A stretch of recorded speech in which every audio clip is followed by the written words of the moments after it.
Vi, Jio, BSNL, Airtel આ બધાને અત્યાર સુધી આપણે ખરાબ ન્યૂઝ મળતા હતા. પણ આજે એક સારામાં સારા ગુડ ન્યૂઝ મળ્યા છે.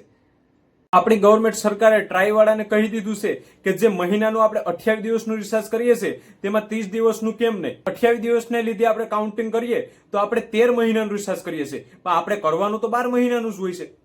આ વાત પાર્લામેન્ટમાં રાઘવજી સડ્ડાએ વાત કરી હતી કે જે આપણે રિચાર્જ કરીએ છીએ તે 13 મહિનાનું કેમ. 28 दिन का मंथली रिचार्ज, साल में सर महीने 12 होते हैं, लेकिन 28 दिन की रिचार्ज के माध्यम से 13 टाइम्स रिचार्ज कराना पड़ता है.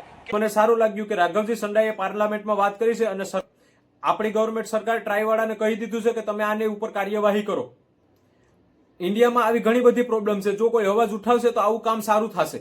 આપણે જોઈએ તો ડિયોપોલી, પ્રાઇસ હાઇક, મોનોપોલી, આવો બધો પ્રશ્નો આપણે ઉપાડતા જ હોય છે. આ તો આપણો પહેલો સ્ટેપ છે. હજી પણ આના ઉપર પ્રશ્નો આપણે ઉઠાવશું બીજા પણ આપણે ઘણા કામ થઈ શકે છે. ટેલિકોમ વાળા સાંભળે અને 28 દિવસની જગ્યાએ 30 દિવસનું રિચાર્જ કરી દે.